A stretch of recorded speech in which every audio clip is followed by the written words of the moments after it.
Nossa última aula deste desafio. Como evitar a traição. Eu espero que esse desafio tenha sido, assim, um divisor de águas para você. Eu espero que você tenha entendido que existem muitas ferramentas e muitas estratégias para que você possa transformar o seu relacionamento, tá? Porém, eu preciso que você entenda uma coisa. Eu sou filha de pastor, cresci dentro de uma igreja, nasci dentro de uma igreja.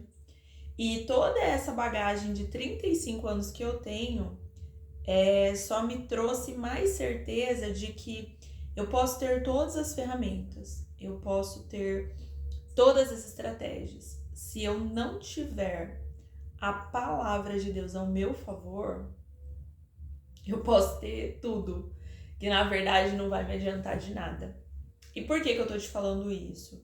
Porque ao longo desses 35 anos, eu tive que aprender a construir o meu próprio relacionamento com Deus. E eu tive que aprender a interpretar o que Ele queria pra mim, a vontade dele pra mim. E isso foi bem desafiador, foi difícil, porque como que eu sabia a vontade de Deus? Eu contava pra minha mãe. Se a minha mãe concordasse, Deus também concordava. Porque minha mãe sempre foi uma mulher de Deus. Agora, se a minha mãe falasse não, é porque Deus também estava falando não. E esse foi o meu parâmetro até, pasmem, meus 30 anos, 29 anos, por aí, tá? E aí, um dia, eu tava assistindo uma ministração e essa pastora, essa pregadora falou assim, olha, para de querer que Deus confirme as coisas em relação à sua vida para os outros. Pare de querer que Deus confirme no coração das pessoas o que Ele já falou com você. E a partir daquele momento eu entendi que era o momento de entender a vontade de Deus ao meu respeito e decifrar qual era a voz dele. Se você já viu os meus conteúdos lá do YouTube, Tamires Aleluia, lá você viu um vídeo que eu falo sobre profecias. Quando eu namorava um rapaz de outra cidade, eu recebi uma chuva de profecias, falando que ele era o homem de Deus pra mim, falando que Deus iria preparar o casamento, que Deus iria preparar a festa, que Deus iria preparar tudo. Tudo. E o meu relacionamento com ele durou mais ou menos 3 anos, foi um namoro, nós não chegamos a noivar. E nós já estávamos com o casamento marcado para janeiro do próximo ano. E nós estávamos ali em julho. Faltavam 6 meses para o casamento. O vestido já estava escolhido. Eu já tinha certeza no meu coração que eu me casaria. Só que eu tinha certeza que eu ia me casar. Eu já tinha decidido que eu ia me casar. Só que eu não tinha certeza se ele era a pessoa para mim. Por quê? Porque nós brigávamos muito. E eu entrei numa crise aguda, porque eu falava, Deus, por que o Senhor permitiu que tantas... Gente, é sério, eu perdi as contas de quantas pessoas vieram me entregar profecia, falando que via a gente casando, que Deus tinha preparado ele pra mim, que ele era a bênção que eu tinha pedido pra Deus. E em contrapartida, nós estávamos vivendo um relacionamento de briga, de discussão, de desrespeito, onde um fazia o que queria com o outro, onde não haviam limites, não havia respeito, admiração, era uma competição em quem podia mais. Ele competia comigo porque eu tinha uma faculdade, eu competia com ele porque ele já tinha carro e já tinha uma habilitação. Então, assim, nós vivíamos uma disputa dentro do relacionamento. E isso ocasionava muitas, mas muitas discussões, principalmente por telefone, ao ponto de um não desligar na cara do outro e xingar o outro. Era uma baixaria. E nós passávamos 3, 4 dias sem falar um com o outro, né? Um pirraçava o outro da melhor maneira possível e imaginável. E eu falava, Deus, eu vou casar com esse homem e a hora que eu casar, o que eu vou viver? Se no namoro, ele morando em outra cidade, tá desse jeito, a hora que eu casar, que eu estiver dentro da mesma casa que esse homem, um vai acabar destruindo o outro. E aí, eu já não tava feliz com esse relacionamento, só que eram 3 anos de relacionamento, né? Então, eu falava assim, poxa, vai que isso é uma aprovação e depois que casar melhora. Vai que isso é um teste. Vai que... Sabe? Eu ficava nessa vai que. Eu não ouvia a voz de Deus, eu não sabia quem era Deus. Eu era simplesmente uma filha de crente dentro da igreja, porque eu não tinha um relacionamento com Deus. Não sei como, não vou saber dizer qual foi a virada de chave, mas em um determinado momento eu me vi com uma pessoa. Ah, tá, lembrei. Ele se mudou para Marília. Eu disse para ele que se ele não viesse embora para Marília, nós terminaríamos. Ele se mudou para Marília.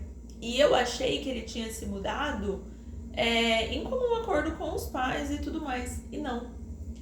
Ele fugiu. Ele tinha a mesma idade que eu na época. Eu devia ter uns 26, 25. Ele veio um final de semana para Marília, trouxe as coisas e não falou para os pais que voltaria. Que não voltaria, no caso. E eu achava que estava tudo certo. E aí, nisso ele veio com dinheiro para alguns dias, só que ele não tinha emprego aqui, ele simplesmente veio. Na fé e na coragem, sei lá eu, pensando o quê? E na época eu morava com a minha mãe, então assim, zero probabilidade dele ir morar comigo, né? Talvez se eu morasse sozinha nessa época, talvez eu tivesse me comovido, tipo, ai, coitado, ele abandonou os pais lá na cidade dele, veio embora pra Marília, eu vou colocar ele dentro de casa. E talvez eu não tivesse nem conseguido sair desse relacionamento até hoje. Não estaria casada com o meu esposo. E estaria vivendo, com certeza, uma das piores fases da minha vida, porque se com ambos trabalhando as dificuldades já acontecem, imagina com uma pessoa só trabalhando e um cara acomodado, enfim, eu sei que daria muito ruim. E aí, neste meio tempo, eu fui perdendo o restinho de admiração que eu tinha por ele. Eu fui duvidando do sentimento dele por mim, até por conta da falta de respeito e consideração. E eu conheci uma outra pessoa.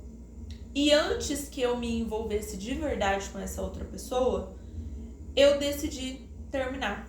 E eu simplesmente terminei por telefone, porque se eu estivesse frente a frente com ele, eu não conseguiria terminar. Porque todas as vezes que a gente falava em terminar, ele ameaçava fazer alguma coisa contra ele mesmo. E eu ficava com aquela culpa, eu falava, poxa, já pensou se ele realmente faz? Como que eu vou conviver com isso? E aí, em um determinado momento, eu dei um basta e acabei com esse relacionamento, né? Acabei me envolvendo depois do término com essa outra pessoa, que eu tinha...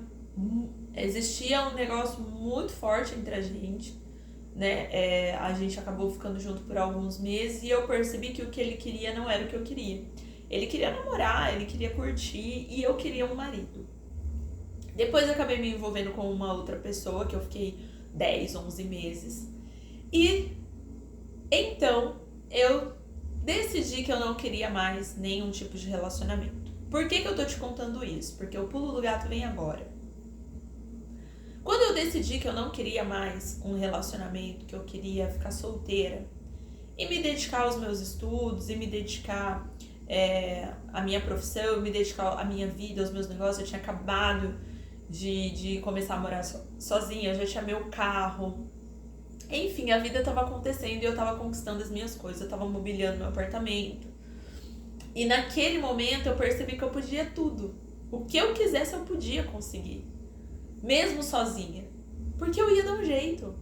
Eu ia fazer acontecer de alguma maneira. Porque eu tava vendo aquilo acontecendo. E naquele momento eu fiquei 1 ano solteira, né, curtindo a minha solteirice, foi muito bom. E foi quando eu conheci o meu esposo. E no começo eu fiz de tudo para que ele não se interessasse por mim. Eu contei os meus piores fatos antes dele se aproximar, para que ele já desistisse de início. E foi bem o contrário, ele se apaixonou por essa imperfeição que eu sou. E por que eu tô te falando isso? Porque quando a gente foi casar, eu já conhecia a voz de Deus. Quando a gente foi casar, eu não precisei da validação nem da aprovação de ninguém. Quando a gente foi casar, eu sabia exatamente o que Deus queria. Eu sabia exatamente que Deus não estava unindo 2 pessoas, Deus estava unindo propósitos. E como que eu consegui construir esse relacionamento com Deus? Lendo a palavra, me dedicando em oração, escutando a voz dele, porque ele fala com a gente. O problema é que muitas vezes a gente não entende, a gente não percebe, a gente não dá tempo para ele falar, a gente só fica pedindo e falando e não deixa ele falar.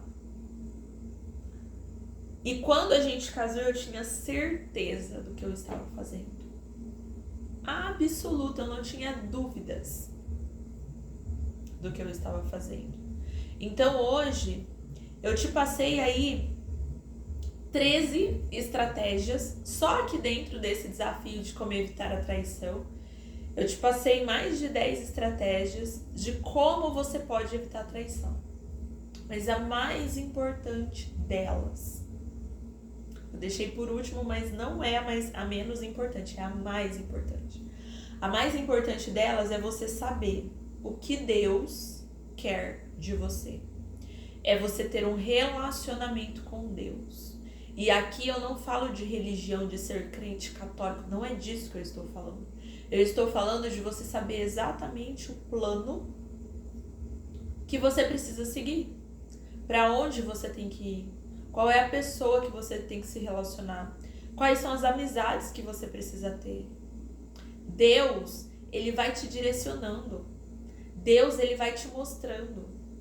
Então não adianta você colocar todas essas estratégias em prática se você nem sabe se é essa pessoa que você está, ou que você esteve, ou que você vai estar, é a pessoa que Deus aprovou para que você pudesse casar, para que você pudesse estar junto.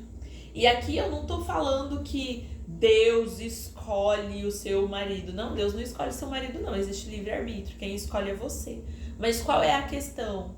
Pergunta para Deus o que ele acha. Deus, ele é o seu pai. Então pergunta para ele. Pai, o que o senhor acha? O senhor acha que a longo prazo essa pessoa vai caminhar comigo? O senhor acha que essa pessoa tem valores e princípios que são compatíveis com os meus? Pede para ele te mostrar sinais. Pede para ele tirar a máscara da pessoa. Porque muitas vezes a gente se apaixonou por um personagem. Muitas vezes a pessoa nem é aquilo. Então, esse relacionamento, esse devocional, esse momento seu com Deus vai fazer toda a diferença. Toda a diferença. Para que você possa entender se o caminho que você está trilhando é realmente o caminho que ele escolheu para você. Agora, se você já tá num casamento e tudo tá dando errado, você esqueceu de perguntar pro pai o que ele achava, você esqueceu de ver os sinais, você esqueceu de se atentar ao que estava acontecendo ao redor, existe uma passagem em Ezequiel 37 que fala sobre o profeta Ezequiel. Ezequiel é levado, o Senhor o leva a um vale de ossos secos. E o Senhor pergunta para ele, Ezequiel, você acha que esses ossos podem reviver? E ele diz assim, Senhor, tu sabes, o Senhor que sabe. E aí ele fala, profetiza aos ventos dos 4 cantos para que venham e para que a carne comece a crescer, para que tendões comecem a crescer, para que os ossos comecem a se conectar novamente, para que se levante um exército não de mortos ou de coisas podres, mas um exército vitorioso. E aí ele fala ao longo de Ezequiel 37 que ele profetizou, ele falou, e um ruído se ouviu e os ossos começaram a se ligar e começou a crescer tendões e começou a crescer carne, e o vale de ossos secos se transformou em um vale cheio de um exército. Então, talvez o seu casamento hoje esteja como um vale de ossos secos. E você fale assim: Tamires, eu não escolhi direito, mas eu estou disposta a restaurar e buscar a restauração do meu casamento.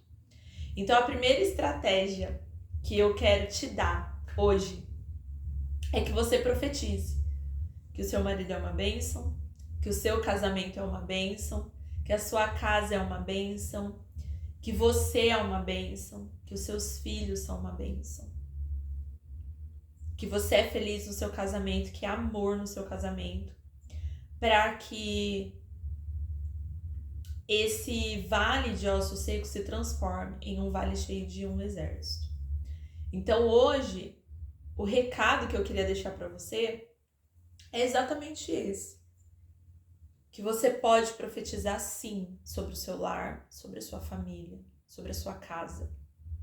E que o poder da palavra criou o mundo. Porque disse Deus, haja luz, e houve luz. Disse Deus, haja separação entre terra e água, e houve separação entre terra e água. Durante os 6 dias, tudo que Deus criou foi pelo poder da palavra. Em Provérbios também vai dizer que assim como você pensa, assim se torna. E em Ezequiel 37 vai dizer que ele profetizou, e conforme ele profetizou, a palavra aconteceu. Houve. A palavra também diz que se você disser ao monte, monte, passa-te para o outro lado, e não duvidar no seu coração e crer com fé, isso será feito. Então a Bíblia está cheia de códigos e de ações para que você possa hoje profetizar sobre o seu lar, sobre o seu marido, sobre a sua casa e agir. Não profetize apenas. Faça a sua parte, profetize, ore, tenha um relacionamento com Deus, se transforme, tá? Muitas vezes a gente acha que o problema é o marido, mas o problema somos nós. Quando a gente muda a nossa maneira de agir com esse marido também muda. Então, que Deus, através desse curso, desses direcionamentos, desses ensinamentos, possa te mostrar o que fazer e como fazer, ok? Vou deixar um bônus para você, que seria o 15º vídeo. Vamos orar pela família? Vamos? No próximo vídeo.